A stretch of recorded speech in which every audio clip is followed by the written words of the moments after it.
Corresponde el turno al doctor Camilo Montoya Reyes.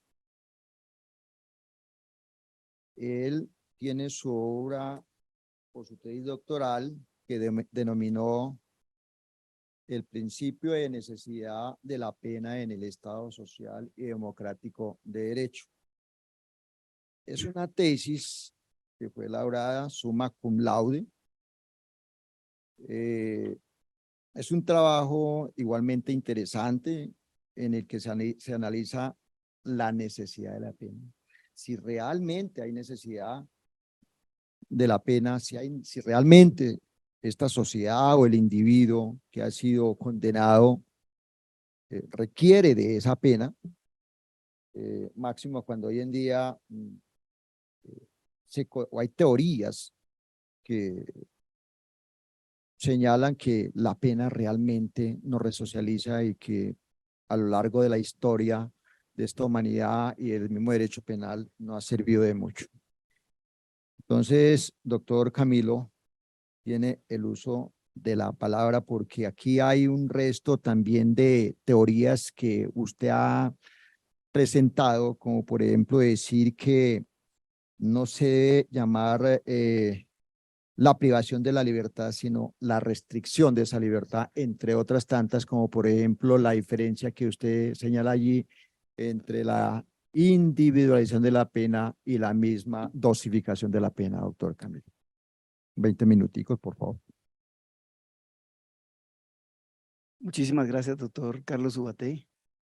Un saludo cordial a las directivas de la universidad, al señor decano, al doctor Ciro, y también a todos los aquí presentes en este recinto, a mi colega, compañero de la mesa, y a la comunidad académica que está conectada a esta transmisión en vivo que hace hoy la Universidad Libre en las barras del doctorado que muy bien ha liderado el doctor Ubaté, por lo cual mis felicitaciones. Bueno, la tesis doctoral, como bien dice el doctor Ubaté, tuvimos el privilegio de que ese Tribunal Internacional la exaltara con la máxima distinción summa cum laude, lo cual implica un desafío para quien les habla, porque es un trabajo, como ayer me decía mi hijo Camilo, que no debe quedar allí, sino que seguimos decantándolo, porque los conceptos, el derecho es dinámico, el derecho es real, es vivo, y como tal nunca se puede estancar. Esa es una de las premisas de la tesis, precisamente. Si el concepto de necesidad de la pena es un concepto dogmático, es un elemento morfoestructural constitutivo de la categoría delito, o es una categoría dogmática de la pena, o es un criterio de, no hablo de dosificación, nunca me ha gustado. Enhorabuena, ya el Código Penal lo varió, dosificación penal por individualización judicial de la pena. O es un criterio de individualización de la pena. O es un parámetro, sencillamente. Lo cierto es que es un principio. Es un principio la necesidad de la pena de rango constitucional y como principio pues señala parámetros hermenéuticos al juez e inclusive al legislador. Entonces, una de las preguntas que trata de responder la tesis es si es posible humanizar la pena. Sabemos que hay posturas agnósticas como la del actual magistrado de la juez de la Corte Interamericana de Derechos Humanos, el argentino Raúl Zaffaroni, y él es agnóstico frente a ese tema. Dice que la pena no puede ser útil, que la pena no puede prevenir delitos, que la pena mal se puede humanizar lo que no cumple ninguna función. Sin embargo, de pronto al final ustedes se darán cuenta que coincidimos o coincide este servidor con el profesor Zaffaroni en cuanto a algo de lo agnóstico, porque realmente nunca se puede establecer si la pena resocializó, entre comillas, a un penado o si la pena reeducó a un condenado o si la pena lo reinsertó a la sociedad. No hay manera científica de establecer, ni con la estadística, ni con la ciencia que usted quiera, cuántos delitos se logró evitar. Porque se conocen son los delitos que se cometen, nunca los que se evitan. Entonces, claro, ese es un axioma básico que nos muestra que estamos parados en arena movediza. Pero no nos podemos dejar hundir, porque para mí, como dice el profesor Luigi Ferrajoli en su obra máxima Derecho y Razón, que las fisuras del ordenamiento jurídico, las grietas del ordenamiento jurídico, más que mostrar ruinas del derecho, nos muestran oportunidades, como cuando usted acerca la cámara a esa grieta y se va ampliando y usted ve que ahí hay un vacío inmenso y se forma todo un mar en el cual el juez puede nadar. O sea, el juez puede crear derecho y los vacíos de la ley no nos pueden asustar. Al contrario, es un llamado a la labor creativa del juez. Creativa, reglada y creativa en el ámbito del respeto de los derechos fundamentales. Entonces, trataremos de responder esa pregunta, pero hay otras dos allí que ustedes las pueden observar en la diapositiva. ¿La pena siempre es necesaria? Ese paradigma lo rompió Klaus Roxin desde los años 80, cuando dijo que la verificación de una conducta típica antijurídica y culpable no necesariamente implicaba la imposición de una pena. Es decir, hay otra categoría que yo tengo que evaluar al lado de la tipicidad, de la antijuridicidad y de la culpabilidad, lo cual me generaría mi responsabilidad penal, pero no puedo automáticamente decir impongo una pena. Entonces la pena no siempre es necesaria. Al margen de que se trate de un delito doloso, que se trate de un delito culposo, expresamente previsto en el artículo 37 del Código Penal, donde se plasma la necesidad de la pena por parte del legislador y dice que el juez podrá abstenerse de imponer la pena en aquellos, infortunadamente señala solo delitos dolosos, en aquellos delitos culposos, en los que entre víctima y victimario exista una relación estrecha y a su vez de parentesco y las consecuencias de la conducta delictiva imprudente solo comprometan a víctima y a victimario.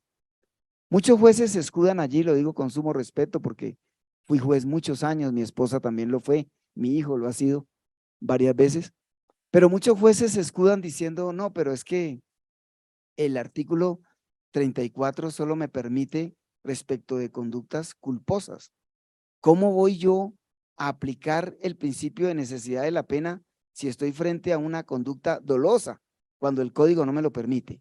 La premisa es que esa norma es enunciativa y no es taxativa. Y en segundo lugar, porque esa norma no es una norma rectora y sí tenemos en cambio una norma rectora que es el artículo 3º, claves los artículos primero la Constitución, porque nuestro Estado social y democrático de derecho está afincado en el respeto de la dignidad humana. Entonces, la dignidad humana es un principio fundante de nuestro Estado social y democrático de derecho. Aparte de eso, tenemos los artículos primero, que reitera esa dignidad. El tercero, que dice que la imposición de la pena estará regida por los principios o responderá a los principios de necesidad, menciona primero la necesidad, proporcionalidad y razonabilidad.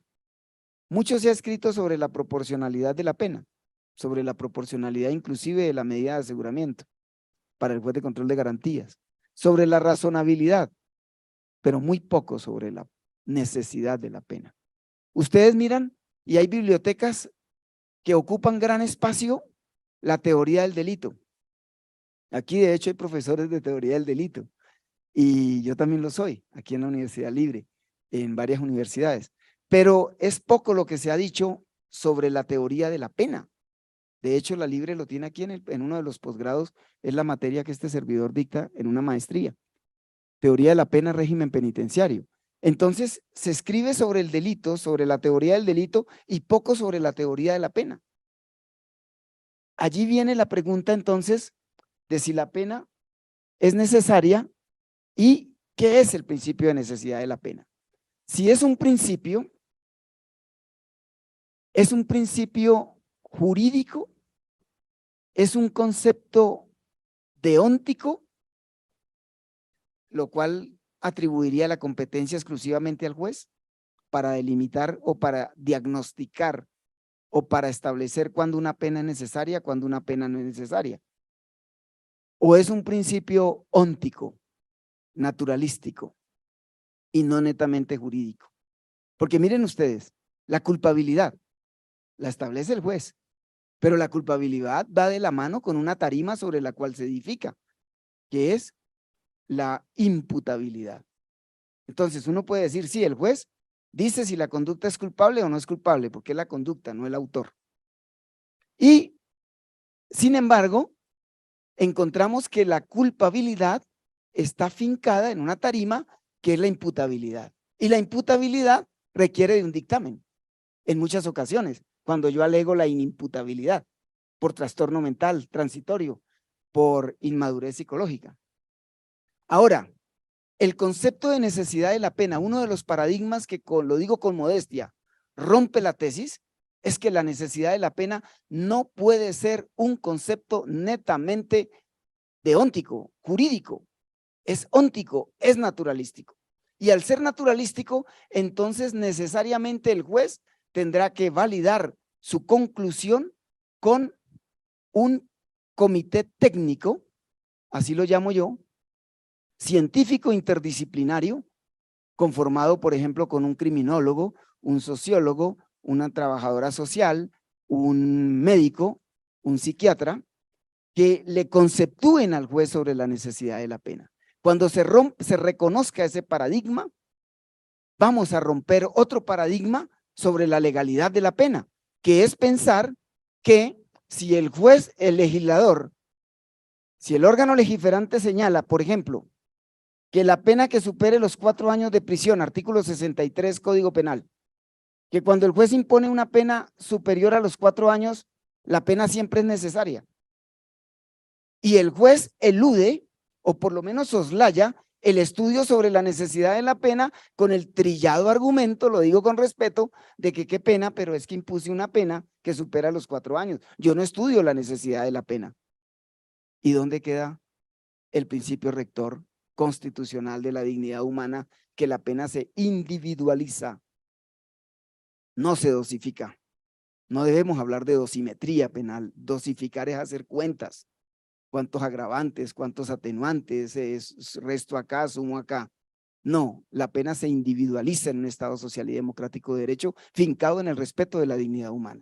Entonces, con esa premisa, el juez no puede decir que como la pena supera los 4 años, no puede conceder un subrogado. Porque con el razonamiento ad maiore ad minus, yo digo, si el artículo 3 del Código Penal dice que la imposición de la pena responderá a los principios de necesidad, entre otros, entonces el juez puede abstenerse de imponer una pena innecesaria y no puede, debe abstenerse de imponer una pena innecesaria. Ahora, si yo puedo, como juez de la República, abstenerme de imponer una pena innecesaria, por ejemplo, en las hipótesis que plantea también el profesor Zaffaroni, de pena natural, por decir algo, en la comisión de la conducta delictiva, mientras colocaba el explosivo en la fase previa a la comisión de la conducta o durante la ejecución, o también hay hipótesis de pena natural, yo las desarrollo en la tesis con posterioridad a la comisión de la conducta delictiva. Y voy más allá, lo digo con modestia, hipótesis de pena natural en la fase de ejecución de la pena. Entonces, si de pronto ese delincuente lleva a su hijo y a su abuelita o a su esposa para que en el vehículo, en los controles, no le detecten el explosivo y poder pasar los retenes o los donde se paga el peaje.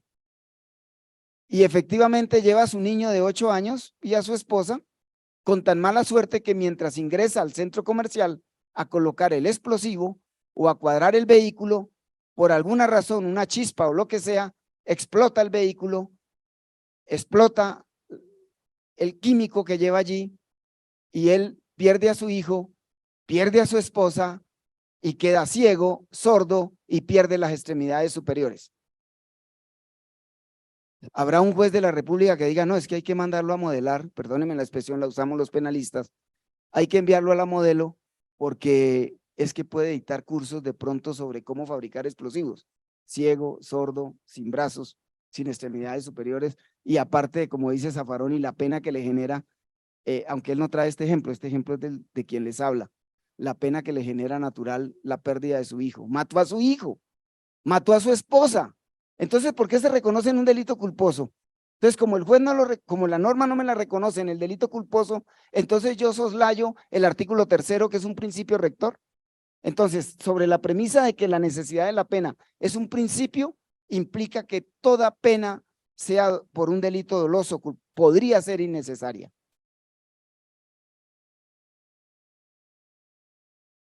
Bueno, aquí ya el tiempo no me permite avanzar, me quedan 8 minutos, pero la necesidad de la pena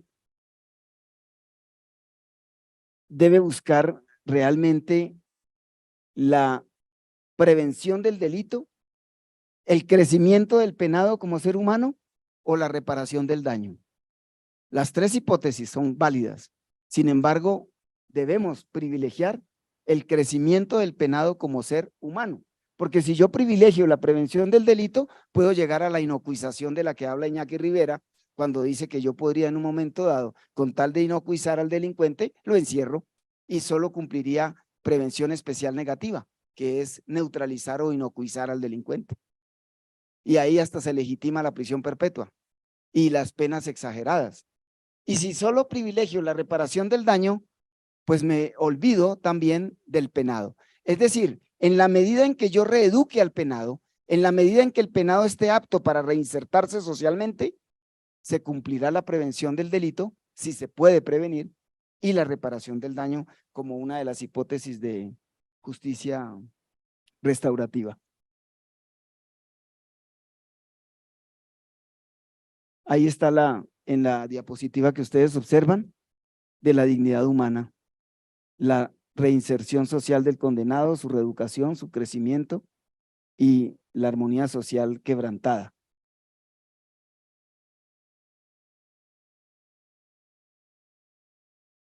Aquí, para terminar, en estos 7 minutos que me quedan, hay una premisa que, una de las conclusiones que lanzo en la tesis, y es que la pena tiene que ser digna, ¿verdad? La ejecución de la pena también, porque la dignidad humana yo no la puedo desconocer. Entonces, ¿cómo podría un juez de la República considerar necesaria una pena que nuestro máximo tribunal constitucional admite que cada segundo que pasa, porque ya lo ha dicho en 3 sentencias, el estado de cosas inconstitucional, en tratándose de los que están privados de la libertad o recibiendo tratamiento intramural? ¿Cómo puede un juez de la República decir que lo envío a que le violen sus derechos fundamentales distintos a la vulneración primigenia, llamémosla legítima, que es la imposición de la restricción de su libertad? Aparte de eso, la Corte ha dicho que por el desbordado hacinamiento carcelario, sin hablar de la superpoblación carcelaria, por la inseguridad en las cárceles, por la insalubridad en las cárceles, por la amenaza constante que implica el estar recibiendo tratamiento intramural en América Latina y sobre todo en Colombia, ¿cómo un juez de la República puede decir que esa pena es digna? Entonces, si la pena se está ejecutando constituyendo un atentado permanente contra los derechos fundamentales de los reclusos, ¿cómo puedo yo hablar de pena necesaria? Si toda pena indigna es ipso iuri, sostengo con modestia, innecesaria. Entonces, una premisa fundamental al examinar la necesidad de la pena por parte del juez y del encargado de ejecutarla, el juez fallador y el juez de ejecución de penas, es que toda pena que se vaya a ejecutar o se esté ejecutando en condiciones indignas debe considerarse innecesaria. Y la pena innecesaria, si usted la ejecuta o la impone, es ilegítima. O impóngala y no la ejecute. O impóngala y ejecútela en forma menos gravosa, prisión domiciliaria, subrogados penales. Ahora, se habla de que, ¿por qué planteo en la tesis, doctores, que la individualización de la pena, otra premisa clave, que de pronto en otra oportunidad, doctor Ubaté, lo desarrollamos, la individualización de la pena por parte del juez debe necesariamente ser omnitemporal? ¿Qué quiero decir con ello? La individualización omnitemporal de la pena implica que usted no solo cuando conduce en esa tarea de individualizar la pena, mira solo un espejo retrovisor hacia el pasado, porque esa conducta ya está cometida, usted no la puede cambiar. Pero también puedo mirar por el retrovisor, perdón, por el lateral, a ver qué está pasando. Esta pena, como dice Alessandro Barata, el fenómeno de rebote de la pena. Nunca un juez de la República condena solo al condenado, condena a sus seres cercanos, condena a su esposa, condena a sus hijos, condena a sus hermanos. Así como la tragedia de la víctima también compromete a los familiares y seres cercanos y amados de la víctima. Entonces el fenómeno de rebote de la pena implica, trayendo esa enseñanza del padre de la criminología crítica, Alessandro Barata, traerla hoy a considerar que yo también tengo que mirar qué efecto en tiempo, contextualizar la ejecución de la pena. Y a futuro también. Pone el panorámico, retrovisor con panorámico al frente y laterales. ¿Por qué? Porque resulta que la pena que se va a ejecutar en unas condiciones de hacinamiento, en unas condiciones de inseguridad y de insalubridad, es muy distinta a la pena nominal que señala el legislador en su escritorio. Me explico. El legislador señala una pena nominal abstracta y dice 20 años para este delito, pena máxima, que por lo regular es difícil encontrar penas. Aquí tenemos penas hasta de 60 años de prisión. Y esa pena es nominal, pero esa pena se supone ejecutada en condiciones dignas, ha dicho la Corte Interamericana. Pero la pena real, eso es algo parecido, doctores, a lo que ocurre con el salario nominal y el salario real. Ojo con los descuentos. Entonces, la pena real es la que paga él allí en ese establecimiento carcelario, peligrando su vida sin dormir, afectada su vida sexual, afectado su tren de vida y con una condición, para no hablar de todas, del solo hacinamiento. Eso hace más cruel la pena. No es lo mismo un viaje en un bus Pullman con todas las condiciones, con azafata, con reclinable la silla, nadie me molesta, puedo dormir todo el viaje, a un viaje en un bus pulgoso, perdónenme la expresión, donde el bus para cada media hora, cada 15 minutos, me suben la gallina encima, la persona que temo que me roben, temo que no me puedo dormir, no tengo para reclinar la silla. ¿Cuál de esos dos viajes sale más costoso? Entonces, el planteamiento que hace la tesis es que debe haber un acercamiento por parte del órgano jurisdicente, así como lo ideal sería que lo hiciera el órgano legiferante, entre pena nominal y pena real. ¿Y cuál es la forma, doctor Montoya? La forma que planteo en la tesis es crear una relación inversamente proporcional. Es decir, a mayor crueldad en la ejecución de la pena, menor la posibilidad de diagnosticar su necesidad. Primera parte. Porque una pena que se va a ejecutar en condiciones indignas y crueles, esa pena, el diagnóstico de su necesidad debe tener un estándar, como dicen en derecho probatorio, un estándar más alto para afirmar la necesidad. Y en segundo lugar, si ya se está ejecutando, porque la pena debe ser revisable, es absurdo que no la revisemos periódicamente, se planteó eso para la prisión perpetua, que enhorabuena no pasó. Pero de todas maneras la pena de prisión tiene que ser revisable porque si es un concepto óntico pueden surgir causales de innecesariedad de la pena sobrevinientes, para meter aquí un concepto del derecho procesal de la prueba sobreviniente. Puede haber causales sobrevinientes demostrativas de la innecesariedad de la pena. Entonces, si eso es así, hay que establecer una relación por lo menos de 3-1. 3 días de una pena ejecutada en forma cruel, indigna y atentatoria contra los derechos humanos, no lo digo yo, lo dice la Corte Constitucional en varias, más de 3, creo que ya van 4 sentencias, el estado de cosas inconstitucional. 3 días deberían equivaler, de pena nominal, deberían equivaler a un solo día de pena real. Y si la condición de hacinamiento en ese establecimiento carcelario no es de tal magnitud, entonces establezcamos una proporción de 2:1. Ese es otro de los planteamientos que se hacen en la tesis. Para concluir, doctor Ubaté, entonces tendríamos que toda pena tiene que necesariamente evaluarse la categoría de la necesidad, independientemente de la clase de delito. Segundo punto, si la pena se va a ejecutar en condiciones indignas, para mí no hay más que examinar. Ipso iuri, esa pena es innecesaria. Y si es innecesaria, adviene ilegítima su imposición. En tercer lugar, razonando ad maiore ad minus, el que puede lo más, puede lo menos. Si yo, juez de la República, puedo no imponer o debo no imponer una pena indigna, también puedo conceder un subrogado al margen del artículo 63 del Código Penal. El artículo 63 señala parámetros. ¿Por qué? Porque yo no puedo limitar la humanización del ejercicio del poder punitivo. El principio de legalidad se estableció fue para limitar abusos en la época del iluminismo, nunca para limitar la humanización, la humanidad de la pena. Eso también tenemos que repensarlo. Y finalmente, la pregunta que formulo allí al final y que se contesta, ya no tenemos tiempo para hablar de la prisión perpetua material, que es cuando la suma de la edad del condenado y la pena que le está imponiendo el juez supera la edad, el promedio de vida del penado. Pero la Corte Constitucional en una salida infortunada dijo que no era prisión perpetua 60 años, porque perpetuo es lo que no termina, pero condene a una persona de 40 años a 60 si no es prisión perpetua, cuando en ciertos delitos no hay rebaja, no hay posibilidades de negociación.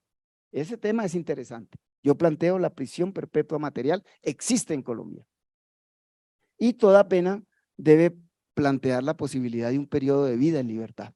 Por eso siempre debe dejarse, si la Corte Interamericana de Derechos Humanos dice que la pena debe tener fin de reinserción, el penado debe tener la esperanza de que se va a reinsertar a la sociedad y el juez debería dejarle un margen.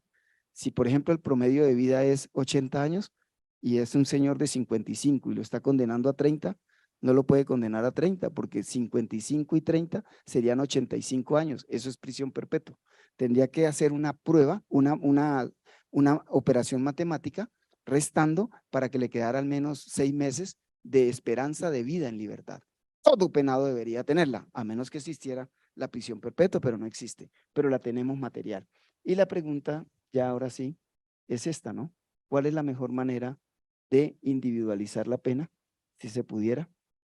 La respuesta es mi conclusión, que en un Estado social y democrático de derecho, la mejor manera de humanizar la pena, si se pudiera humanizar, es evitándola al delincuente, evitando el delito, evitando el órgano legiferante con penas alternativas, evitándola al juez, estudiando la necesidad, subrogados, formas menos gravosas de ejecución, y evitándola a la sociedad, propiciando mecanismos para que crezca el penado como ser humano.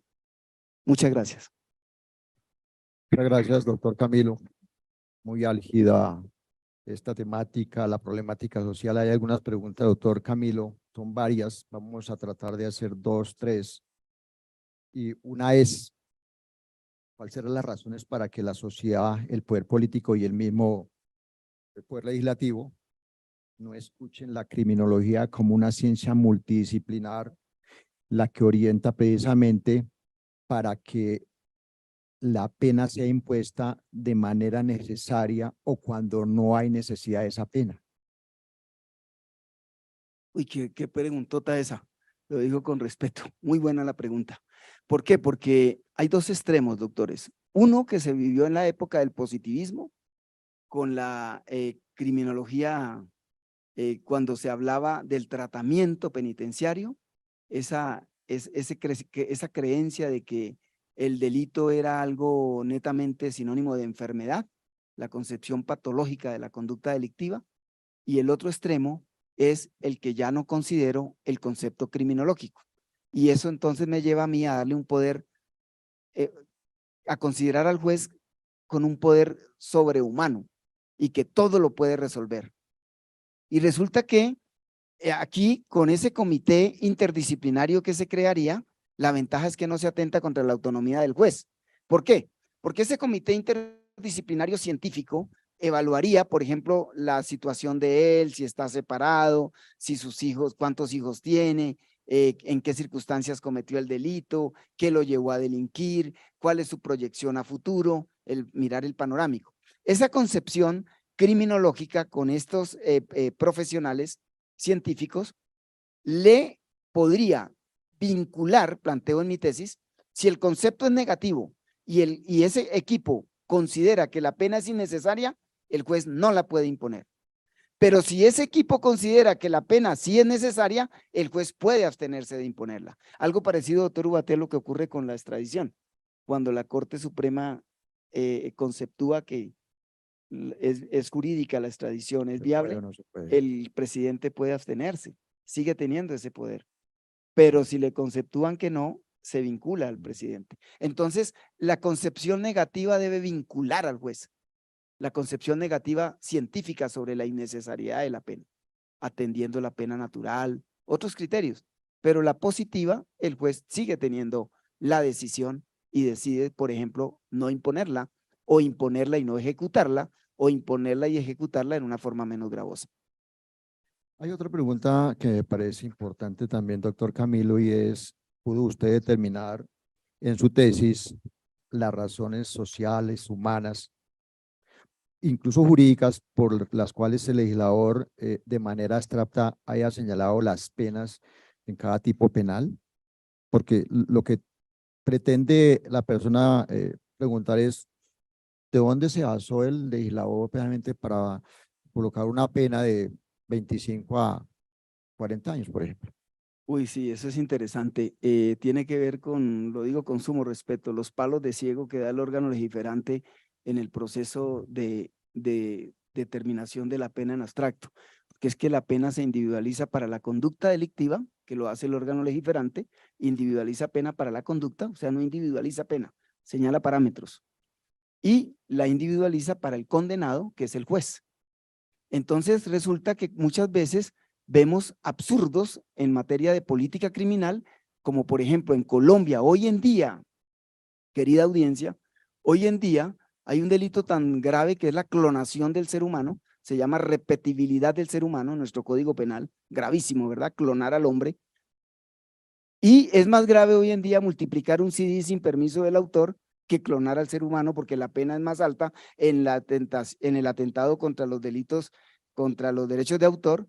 Y uno dice, pero ¿cómo es absurdo? Porque no se hacen esos estudios, doctor Ubaté, y como lo plantea en la pregunta, parece que va íncita esa premisa de que se dan palos de ciego en materia de política criminal. Vemos también muchas hipótesis donde aplicando la pena llegamos a pena única, o la pena mínima con los agravantes pasa a ser la máxima y la pena máxima pasa a ser la mínima. Entonces lo que yo considero es que el legislador fija parámetros para individualizar la pena, pero esos parámetros, si el concepto es óntico más que deóntico, son eso, parámetros. Y un juez podría en un momento dado, en la tesis planteo varias hipótesis donde un juez de la República puede imponer una pena inferior a la pena mínima, desde que lo motive y respetando el principio de igualdad. Un juez puede en un momento dado considerar una pena innecesaria, así se trate de un delito doloso o así se trate de una pena superior a los 4 años, conceder un subrogado penal. Bueno, hay otra pregunta que igualmente es interesante y dice, y pregunta a la persona: las cárceles tienen un elevado índice de hacinamiento, sabido por todos, por lo que la persona allí recluida durante determinado tiempo de la pena que allí cumple tal cual como lo plantea usted, sería innecesaria. E igualmente si es innecesaria y le impone una pena de 10 años, siendo innecesaria, estaría la persona pagando mucho más de la pena que le impuso el juez. Esa es como la inquietud de la persona.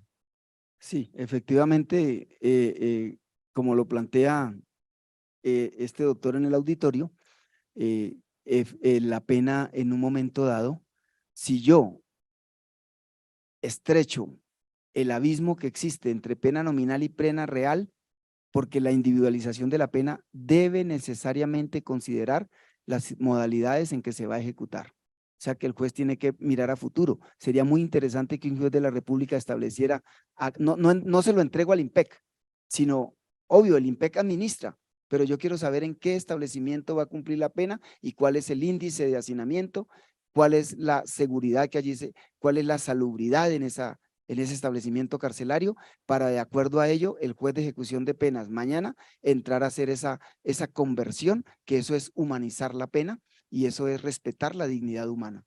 Y decir, estos 10 años podrían en un momento dado, doctor Ubaté, si establezco una proporción de 2-1, en 5 años cumplirse esa pena en esas condiciones indignas.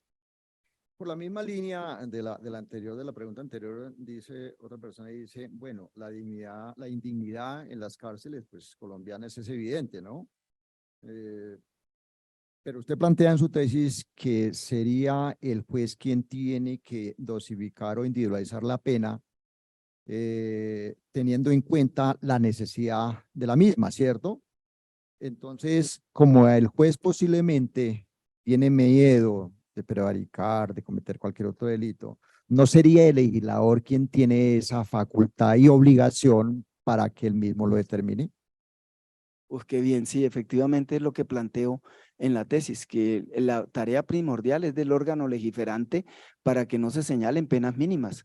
Yo no estoy de acuerdo con las penas mínimas. Hay países en América Latina donde se dice pena hasta tanto. Es que yo debo limitar es el máximo, yo no puedo limitar el mínimo. Yo no le puedo decir, doctor, no le dé 10.000 pesos a ese indigente. El doctor está contento y le fue muy bien en su conferencia y quiere a un indigente que encontró invitarlo a almorzar. Y yo le digo, no, no, no, usted hasta 2.000 pesos, doctor. Y él dice, qué pena, no me limites a mí. Contrólame la arbitrariedad, contrólame la inhumanidad, contrólame los excesos, pero no me controles la bondad. Entonces, eso tenemos que plantearlo. La pena mínima, o por lo menos si no desaparece, que la pena mínima podría ser de 0, porque si puede no imponerse por innecesaria, es 0. O imponerla y no ejecutarla, pero entonces evaluar que las penas mínimas se reduzcan, porque cuando se aumenta la pena mínima, afecta al juez de control de garantías para imponer una medida asegurativa privativa de la libertad. Cuando aumento las penas mínimas, limita al juez fallador para no imponer una pena inferior a la mínima, aunque yo considero que lo puede hacer en ciertas hipótesis que no las puedo exponer ahora. Entonces, el control es a la pena máxima. Pero noten ustedes, doctores, que siempre que se aumentan las penas, la tendencia es aumentar la pena mínima y también la pena máxima, a la vez de que estrecho el ámbito de movilidad, porque cuando la pena mínima se aumenta y se acerca tanto a la máxima, es muy estrecho el ámbito de movilidad que tiene el juez fallador para individualizar la pena, porque son cuartos. Es decir, doctor Ubaté, yo le digo al juez que vive en esta mansión, que se llama individualización de la pena, tiene antejardín, tiene baño, tiene sala, comedor, hermosa.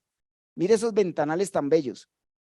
Pero lo encierro en un cuarto y le digo, qué pena, señor juez, usted no se me puede salir del cuarto máximo, usted no se me puede salir del cuarto mínimo. Entonces dice, tan bella la mansión, ámbito de movilidad, pero tú me encierras a mí en un cuarto y no puedo salir de allí. Cuando dice que la pena se graduará en el cuarto máximo cuando converjan circunstancias de mayor punibilidad, solo circunstancias de mayor punibilidad. Si esa norma está en plural, en una sola circunstancia de mayor punibilidad, un juez de la República no podía disparar la pena al cuarto máximo, tendría que graduarla en los cuartos medios. Eso es un simple ejemplo de todo lo que nosotros podemos hacer en el proceso de individualización y no dosificación de la pena. Nos quedan 3 minuticos para última pregunta y dice esta pregunta. Usted en ese principio de la necesidad de la pena tiene un planteamiento frente si es necesaria o no es necesaria, pero también crea o tiene un debate frente a ese binomio individualización, dosificación. Quiere saber a qué conclusión ha llegado frente a ese debate que usted mismo armó en su tesis. ¿Está la dosificación o está la individualización la que se debe utilizar? Correcto, doctor. Al hablar de individualización de la pena, es respeto a la dignidad humana porque cada ser humano es un microcosmos. Sus temores, sus angustias, sus sueños, sus metas, sus vivencias, hacen al ser humano único. Entonces, la pena yo no la puedo, hay jueces de la República, lo digo con sumo respeto, que cuando se trata de coautores, porque lo viví en los 16 años que estuve como procurador judicial 2, en esas audiencias, y jueces que decían, qué pena, pero es que como son coautores, pues la misma pena. Por ejemplo, 100 meses de prisión para A, 100 meses de prisión para B, porque son coautores. No individualizó la pena. Algunas circunstancias tiene que haber, dice el 447, circunstancias de índole familiar, personal, laboral, social, de cualquier índole, dice la norma. Y son muy pocos los jueces de la República que, porque me lo han dicho en la clase en la maestría, son muy pocos los jueces de la República que decretan pruebas en la audiencia del 447. Cuando el 447 dice que un juez, en aras de la individualización de la pena, no de la dosificación, porque eso es hacer cuentas, hay que tener mucho cuidado con ellas también y hay que hacerlas, obvio. Pero esa individualización de la pena le permite al juez que a la luz del 447 del Código de Procedimiento Penal, suspenda la audiencia, dice la norma, y nombre unos peritos que le dictaminen sobre ciertos aspectos. Pero son muy pocos, me han dicho algunos jueces de la República, los que han hecho uso o han estrenado la norma. Son muy pocos. Es decir, es un deber del juez. ¿Por qué? Porque todo el esfuerzo, doctor Ubaté, lo desplegamos para demostrar la responsabilidad, desvirtuarle la presunción de inocencia. Superé el estándar probatorio. Qué pena, mi conclusión de responsabilidad es legítima. Ahora me relajo. Y resulta que ahí viene otra etapa, que es la etapa de la judicialización o individualización de la pena. Y en esa individualización de la pena es todo un proceso. Es el mismo juez, pero el mismo juez con un rol distinto, porque en el rol del juicio él no decreta pruebas, está limitado, investiga la conducta, pero una vez anuncia sentido del fallo condenatorio, ese juez cambia su rol porque ya le interesa conocer al penado, debería interesarle conocer al penado. ¿Cuándo ve usted que se soliciten pruebas? Llega el defensor con una lista en el barrio de personas firmando que el señor es buena gente y que es un angelito, y el capellán del barrio o el cura del barrio certificando que es buena gente y que va a misa. Pero eso no es suficiente, eso no es individualizar la pena. Por eso esa audiencia del 447 tiene que dársele la importancia que merece, como se le da en Europa. En Europa se habla de varios, de dos grandes etapas, que es la etapa del conocimiento, del establecimiento de la verdad, y luego la etapa de la individualización de la pena. Es todo un proceso. Eso espero yo con el planteamiento que hago en la tesis, para que se reconozca que sí es importante y es muy diferente dosificar pena a individualizarla, porque la individualizo con las circunstancias en que se va a ejecutar a futuro, al presente y no solo mirando al pasado. Muchísimas gracias, doctor Camilo. Interesante la temática planteada, su tesis doctoral y un problema que pues se necesita de estos debates de aquí desde la academia. Muchas gracias.